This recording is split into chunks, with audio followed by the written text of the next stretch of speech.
Friends, तो चलिए शुरू करते हैं हमारी आज की इस वीडियो को। तो हमारी आज की इस वीडियो का जो टॉपिक है वो है कि गूगल आपका कौन कौन सा डेटा कंज्यूम करता है या फिर कौन कौन सा डेटा उनके स्टोरेज में स्टोर करता है। तो नॉर्मली आपके जो कॉन्टेक्ट्स होते हैं या फिर आपके फोटोज होते हैं या फिर आपका ईमेल आईडी होता है और आपकी सारी एप्स का जो कंट्रोल होता है वो नॉर्मली गूगल के पास ही होता है। अगर आपको विश्वास नहीं होता है तो मैं आपको आगे डिटेल में समझाता हूँ। तो सबसे पहले तो कॉन्टैक्ट्स की बात कर लेते हैं। तो कॉन्टैक्ट का नॉर्मली हर कोई अभी गूगल पे ही कॉन्टैक्ट सेव करता है और गूगल पे सेव करने से क्या होता है कि आपके जो कॉन्टैक्ट होते हैं तो उनका बैकअप रहता है। तो अगर आप इनकेस आपका जो डिवाइस होता है वो चेंज कर लेते हो तो आप इजीली गूगल के अकाउंट पर से आपके जो कॉन्टैक्ट होते हैं उनका बैकअप ले सकते हैं। और दूसरा जो हमारी बात आती है वो आती है फोटोज की। तो जैसे ही आप अपने जो डिवाइस होते हैं तो उन पर आप टर्न ऑन करते हैं और अपना ईमेल आईडी जो होता है वो एक्टिव करते हैं तो डायरेक्टली आपकी जो फोटोज होते हैं उनका जो कंट्रोल होता है वो डायरेक्टली गूगल के पास चला जाता है। तो गूगल फोटोज में अगर आप जाएंगे तो आपकी सारी जो फोटोज होती हैं उनका ऑटो बैकअप होता है और अगर आप उसको बैकअप एंड सिंक कर देते हैं आपके अकाउंट के साथ तो आपकी जो फोटोज होंगी वो टाइम टू टाइम अपडेट होता जाएगा और आपकी जो फोटोज होगी सारी उनका बैकअप हो जाएगा।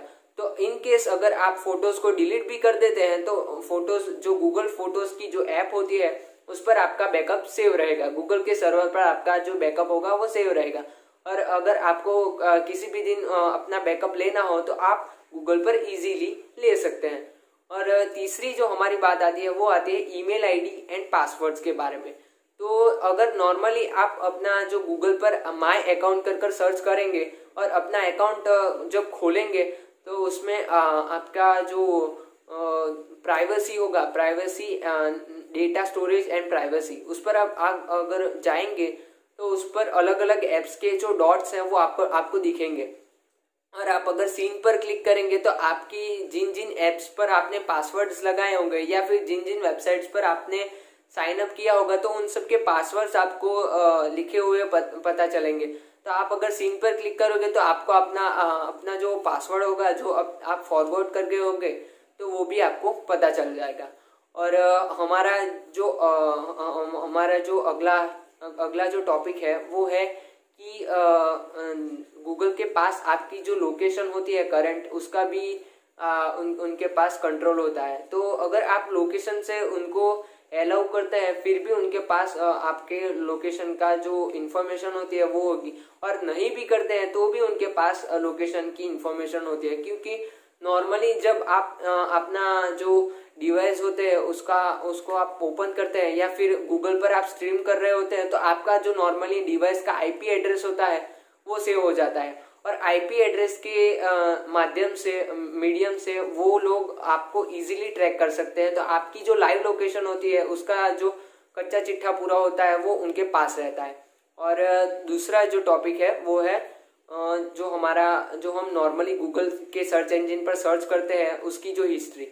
तो नॉर्मली आपने अगर आपने सर्च किया नरेंद्र मोदी के बारे में तो उसकी जो करंट जो आपने अगर 12 अगस्त को उसको सर्च किया होगा तो आप 12 अगस्त 2025 को भी अगर आप उस हिस्ट्री को जानना चाहेंगे ना तो भी गूगल आपको प्रोवाइड कर सकता है क्योंकि उनके पास ऑलरेडी उसका बैकअप होता है।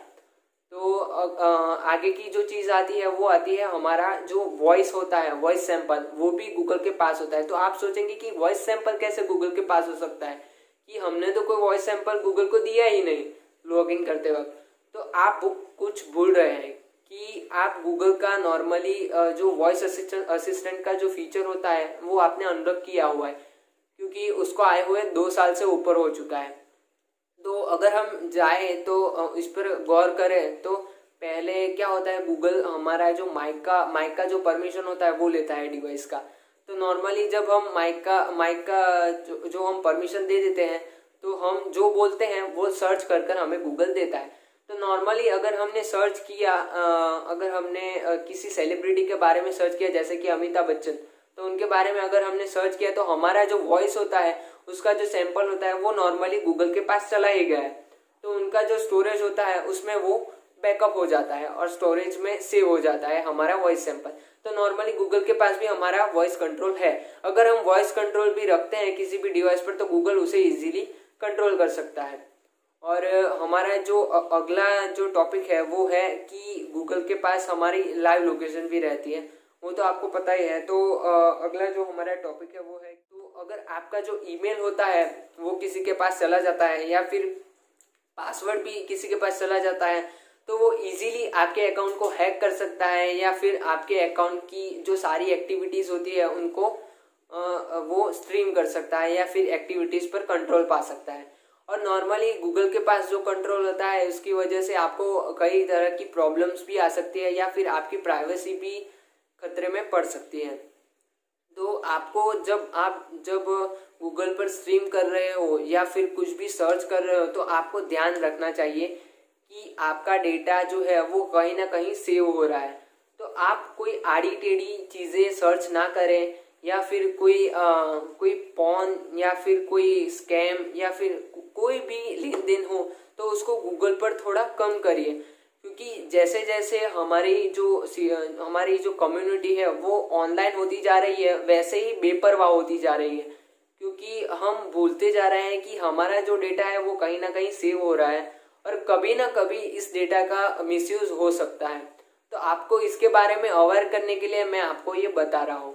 तो अगर आप अपने डेटा को ऑनलाइन सिक्योर रखना चाहते हैं तो मैं उस पर एक अलग डेडिकेटेड वीडियो बनाने वाला हूँ जो कि आपको कल तक मिल जाएगी। और तब तक स्टे ट्यून्ड रहिए, मेरे अगले वीडियो का इंतज़ार कीजिए, वेट कीजिए। अगर आपको ये वीडियो अच्छा लगा हो तो इस वीडियो को लाइक कीजिए, कमेंट कीजिए और शेयर कीजिए। और प्लीज़ सब्सक्राइब बटन को क्लिक कर दीजिए और मेरे चैनल को सब्सक्राइब कर लीजिए, क्योंकि सब्सक्राइबर अभी बहुत कम है। व्यूवर्स तो आते हैं लेकिन सब्सक्राइबर नहीं आते हैं जल्दी से। तो प्लीज़ सब्सक्राइब बटन को क्लिक कर दीजिए और घंटे को ज़रूर दबा देना, क्योंकि इसकी वजह से आपके पास मेरी जो वीडियोज़ आएंगी नई उसकी नोटिफिकेशन सबसे पहले आ जाएगी। तो okay then, till then, a great day.